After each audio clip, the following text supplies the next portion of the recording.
Bonjour. Aujourd'hui, nous allons continuer à voir dans le cadre des solutions la dilution. Bon, pour rappel, une solution, c'est un mélange dans lequel on a mis un soluté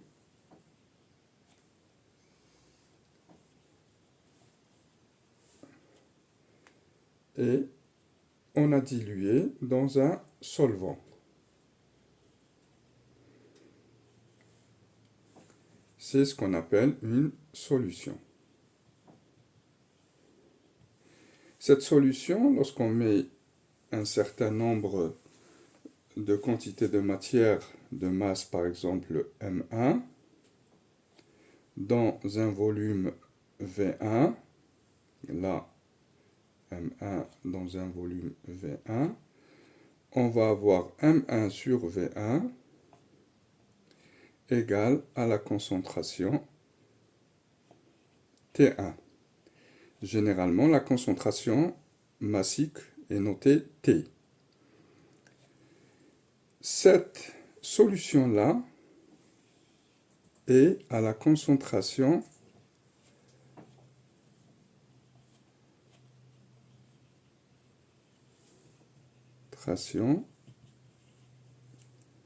T1 en grammes par litre, par exemple, ou on peut prendre des multiples ou des sous-multiples par rapport au litre. On peut fixer la masse M, puisque la quantité M1, et essayer de prélever un volume de cette solution et trouver une solution moins concentrée. On va dire que si T2 est inférieur à T1, alors la solution est diluée. C'est ça ce qu'on appelle une dilution. Donc, qu'est-ce qu'on va faire? On va prendre cette concentration et cette masse M1 égale à T1 fois V1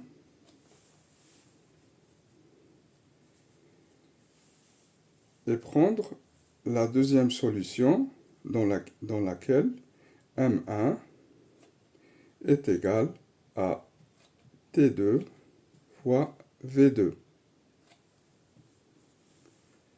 avec V2 supérieur à V1.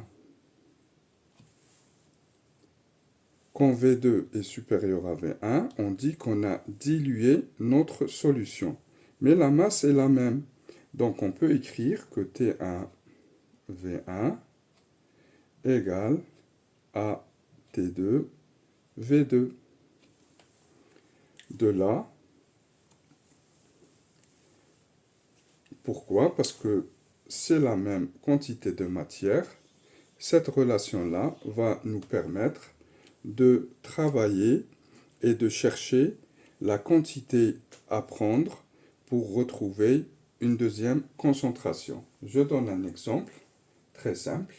Si je veux une solution qui est plus diluée que la première, donc je vais, au lieu de prendre le volume V1, je vais prendre le volume V2 qui est supérieur au volume V1. Et parfois, on ne travaille pas avec les masses, mais on travaille avec le nombre de moles.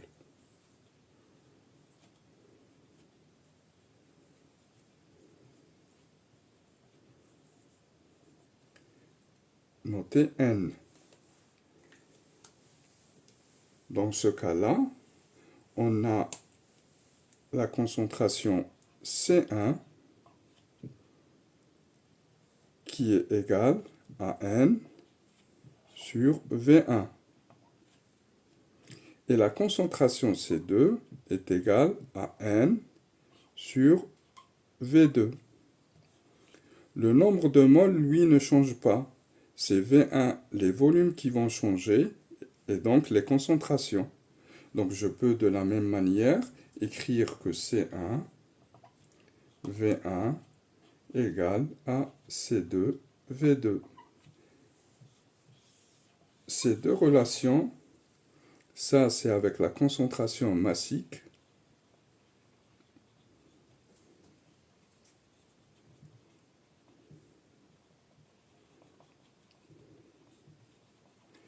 Et cette relation, c'est avec la concentration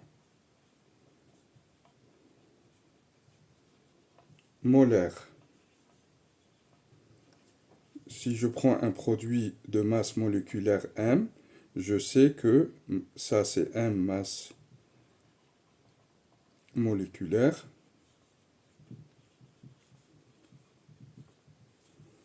N égale M sur grand M.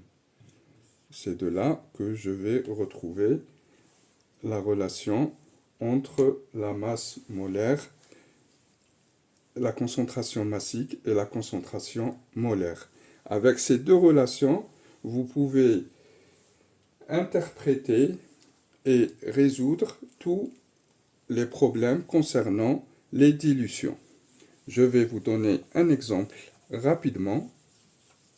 Je veux par exemple, avec une solution appelée solution mère, c'est-à-dire la solution initiale de concentration C1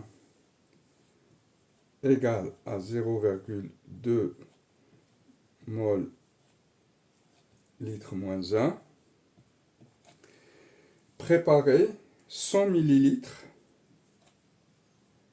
d'une solution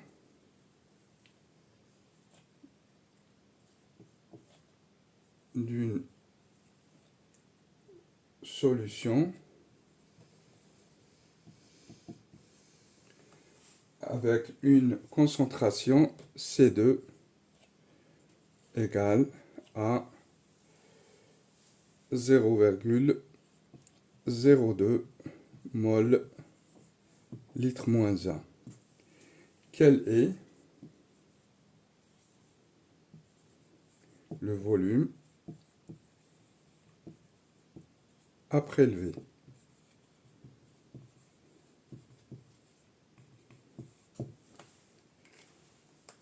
C'est ce genre d'exercice qu'on peut vous donner.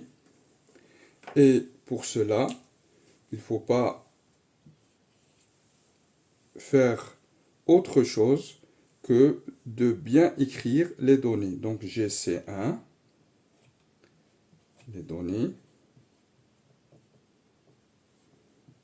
C1 égale à 0,2 mol litre moins 1. C2 égale à 0,02 mol litre moins 1. V1, c'est ce que je cherche. Et V2 égale à 100 millilitres. Alors, qu'est-ce que je fais? Je sais que C1, V1 égale à C2, V2. Cela représente la quantité de matière dans les deux solutions qui ne va pas changer. Il n'y a que le volume qui va changer. Donc, quel est le volume à prélever? Eh bien, j'écris que V1, je divise par C1 les deux membres de l'égalité, égale à C2 sur C1 fois V2. L'unité entre C2 et C1, si elle est la même, le volume va avoir la même unité que le volume que j'ai choisi. Donc ici, donc C2, c'est 0,02.